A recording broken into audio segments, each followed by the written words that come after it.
Avec vous ce soir, Maya Anaïs Yatagen, bonsoir.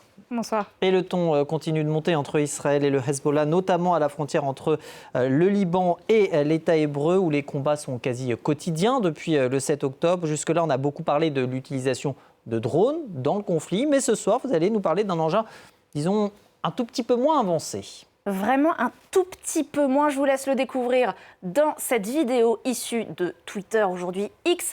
Vous allez le voir. Cet engin qui semble être une catapulte médiévale utilisée par des soldats israéliens pour envoyer des projectiles enflammés par-delà un mur qui serait celui entre Israël et le Liban. Alors vous avez peut-être remarqué que l'un des soldats tient à côté de lui un extincteur au cas où. Alors forcément, cette image, elle a beaucoup fait parler sur les réseaux sociaux. Quelques tweets, mais c'est le Moyen-Âge, comme on est dans Game of Thrones, d'autres font référence à Age of Empires, le jeu vidéo, mais ici, on reste sérieux et on veut savoir qu'est-ce que c'est exactement que cet engin. Alors certains ont affirmé qu'il s'agissait d'une catapulte. Une catapulte, c'est ça, c'est assez bas, ça envoie des projectiles loin, ça date de l'Antiquité. Sauf que ça, c'est peut-être une catapulte, mais ça, c'est un trébuchet. Un trébuchet, c'est une machine de guerre à bascule et à contrepoids. C'est plus puissant, c'est plus précis qu'une catapulte. Ça permettait de détruire des murs, mais aussi d'envoyer des projectiles par-dessus les fortifications. Entre le XIIe et le XVe siècle, c'est le nec plus ultra de toutes les armes de guerre du moment. Pas de doute, quand on regarde cette image et qu'on la compare avec une capture d'écran de la vidéo que je vous ai montrée il y a quelques secondes, c'est bien le même engin militaire, c'est bien un trébuchet. Doit-on comprendre que ces images sont bien réelles ? Alors on est effectivement habitué à ce que l'arsenal militaire d'Israël, ce soit ça, des bateaux, des avions et j'en passe. Si vous regardez dans les petites images, vous ne trouverez pas de trébuchet, je vous rassure. Et pourtant, les images que je vous ai montrées, celles-ci, eh bien, elles sont bien réelles et ce ne sont pas les seules. Il y a aussi cette vidéo également, aussi très virale, où vous le voyez, on est dans la même zone. Et c'est un soldat israélien qui est en train d'utiliser un arc et des flèches enflammées dans la même zone. Alors l'armée israélienne a confirmé l'utilisation de ce trébuchet à la frontière entre le Liban et Israël, tout en affirmant qu'il s'agissait, je cite, d'une initiative locale, pas quelque chose de communément utilisé.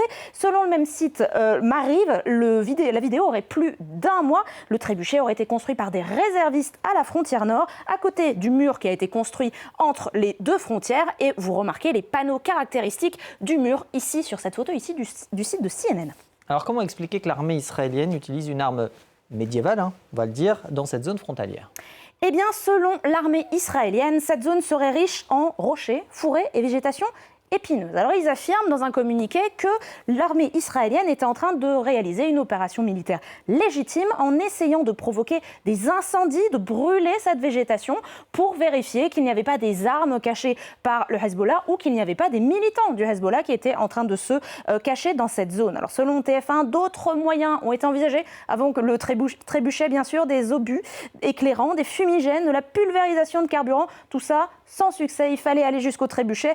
Depuis le 7 octobre, on en a parlé avec vous dans cette édition, toute cette zone frontalière entre le Liban et Israël est sous tension. Il y a des échanges de tirs réguliers. Cela a des conséquences pour la population, mais aussi pour l'environnement, au point que le Premier ministre libanais a accusé les frappes israéliennes de transformer le sud du pays en zone agricole dévastée. Certains accusent même l'État hébreu de mener une guerre contre les arbres libanais, de telle manière à créer une zone tampon à la frontière. Alors au-delà des flèches enflammées ou alors des trébuchets utilisés, selon des ONG, cette zone a été la cible de largage de phosphore blanc qui n'est pas spécifiquement interdit par le droit humanitaire international, mais qui reste très controversé. Merci beaucoup Maya Anaïs Yatagen de nous rappeler une fois de plus qu'il ne faut pas se fier aux apparences et que oui, parfois, c'est vrai aussi ce qu'on voit sur les réseaux. Merci beaucoup. Info ou Intox, c'est terminé.